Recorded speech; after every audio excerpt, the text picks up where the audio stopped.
दिवाली से पहले मोदी सरकार का भारत की जनता को एक बड़ा तोहफा। नई जीएसटी दरें 22 तारीख से लागू हो चुकी हैं और उसके बाद आम आदमी की जेब पर अब उतना दबाव देखने को नहीं मिलेगा। रोजमर्रा की जो चीजें हैं वो कहीं ना कहीं अब सस्ती होती हुई दिखाई देंगी, जिससे आम आदमी अब थोड़ा सा दबाव से मुक्त होगा। आज इसी खास चर्चा के लिए हमारे साथ इकोनॉमिस्ट अश्विनी राणा जी मौजूद हैं। आइए उनसे जानते हैं कि उनका क्या कुछ कहना है इस पे। सर, बहुत सारी चीजें सस्ती हो रही हैं, बहुत सारे टैक्स स्लैब की चीज़ें जो 28% लगता था अब उन पे 18% लगेगा, रोज़मर्रा की चीज़ों पे 0% लगेगा। तो आपको क्या लगता है आम आदमी की जेब में इससे कितना असर पड़ेगा? देखिए, सीधा सीधा कहें तो ये जो फैसला है ये आम आदमी को देखते हुए सरकार ने किया है। आप देखिए कि खाने पीने की बहुत सारी चीज़ें, दूध, डेयरी प्रोडक्ट्स, ये जीरो कर दिया। पढ़ाई लिखाई के जितनी चीज़ें थी उसको जीरो कर दिया। रोज़मर्रा की चीज़ें हैं वो 12 से 5 कर दिया, या कहीं 18 से भी 5 कर दिया।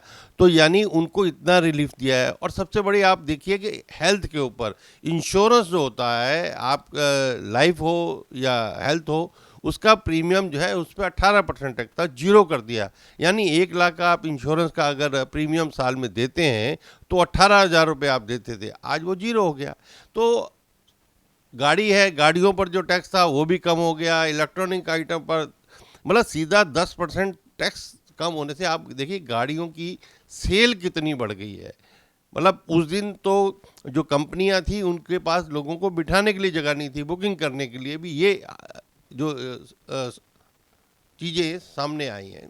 दूसरा, ये जो पैसा बचेगा लोगों के पास, मान लो जितने भी जीएसटी के रेट कम हुए हैं और जितने जीरो हुए हैं, उससे जो पैसा बचेगा वो पैसा अपने पास नहीं रखेंगे, उनकी परचेसिंग पावर बढ़ने वाली है। वो उसी पैसे से सामान और खरीदेंगे। और वो ये जो बदलाव किया गया है ऐसे समय में किया गया है कि जब देश में फेस्टिवल सीजन शुरू हो गया है। 22 से नवरात्र हैं, दिवाली है, दशहरा है, छठ है, दुर्गा पूजा है, फिर शादियां हैं, फिर क्रिसमस है। यानी पूरे 4 महीने इतनी धमाकेदार जो है लोग शॉपिंग करते हैं।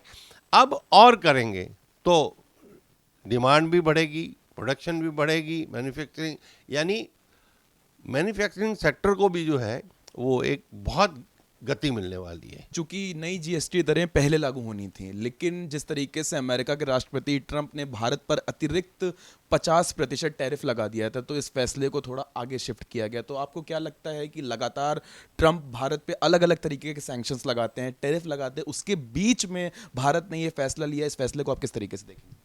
देखिए, ये हमें लगता है, लेकिन मुझे लगता है कारण क्या है कि टैरिफ को इससे कोरिलेट नहीं करना चाहिए। लेकिन वो एक ऐसे समय पर जो है जीएसटी का रिफॉर्म आया है। कारण क्या है कि जीएसटी रिफॉर्म पर बड़े लंबे से समय से बातचीत चल रही थी, और वो कोई छोटा मोटा रिफॉर्म नहीं है। आपको सारे स्टेक होल्डर से बात करनी पड़ती है, आपको जो काउंसिल के मेंबर हैं सारे स्टेट, उनको कॉन्फिडेंस में लेना पड़ता है, उसके ऊपर सहमति बनानी पड़ती है। और जितने जो उद्योग हैं जिनके अंदर आप बदलाव करने वाले हैं, उनके प्रतिनिधियों से बात करना तो एक लंबा प्रोसेस है।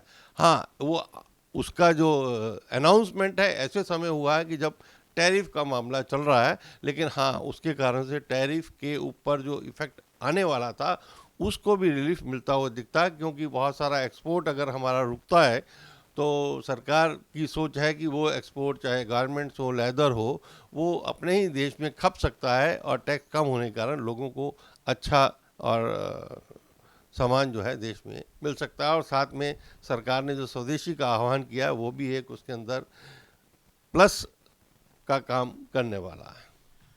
तो ये आपने सुना इकोनॉमिस्ट अश्विनी राणा जी को, जिनका साफ तौर पे यही मानना है कि जिस तरीके से मोदी सरकार ने भारत की जनता को जीएसटी नई दरें अप्लाई करके कहीं ना कहीं एक रिलीफ दिया है, तो वो भारत की जनता कहीं ना कहीं उसको खुले हाथ से उस फैसले का स्वागत करती हुई दिखाई देगी और जीडीपी पे भी इसका एक अच्छा असर पड़ता हुआ दिखाई देगा। इसी के साथ आप बने रहिए मेरे साथ। मैं देवांश पांडे, कैमरामैन राम त्रिपाठी के साथ, सूर्य समाचार, दिल्ली।